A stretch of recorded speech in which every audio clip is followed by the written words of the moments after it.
साल की मायावती संसद में किसी को जानती नहीं थी।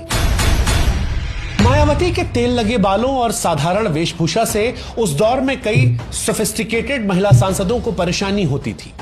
उनकी ये शिकायत होती थी कि मायावती से पसीने की बदबू आती है। अब यह सोचने की बात यह है। दैनिक जागरण अखबार में खबर छपती है जिसमें दावा किया जाता है कि मायावती की एक 12 साल की गोपनीय बेटी है। दैनिक जागरण ने ही अपनी एक खबर की हेडलाइन में मायावती को चमारन कहा था। मायावती से पहले देश में केवल 3 दलित मुख्यमंत्री रहे थे, लेकिन इनमें से भी किसी ने कभी भी सवर्ण जातियों को चुनौती देने की हिम्मत नहीं उठाई।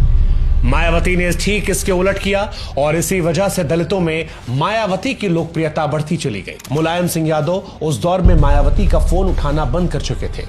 उधर दूसरी तरफ काशीराम ने अटल बिहारी वाजपेयी के साथ अपने अच्छे संबंधों का फायदा उठाते हुए बीजेपी को गठबंधन के लिए तैयार कर लिया था, जिसके बाद होता है गेस्ट हाउस कांड। 17 अप्रैल 1999 को बीएसपी के सांसदों ने सरकार के खिलाफ वोट किया और उस दौर में अटल बिहारी वाजपेयी की सरकार मात्र 1 वोट से गिर जाती है।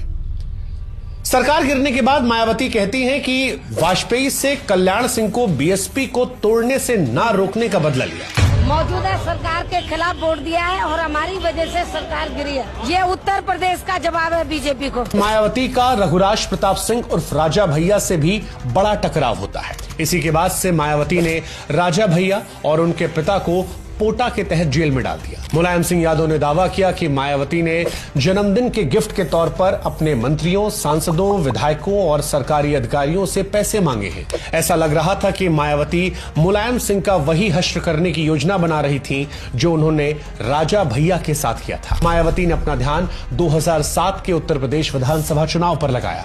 एक के बाद एक कई चोटी वाले और तिलकधारी ब्राह्मणों ने उस दौर में दलित समाज से आने वाली मायावती के पैर छुए। मात्र 15 साल के अंदर मायावती और बीएसपी की किस्मत पूरी तरह से बदल चुकी थी।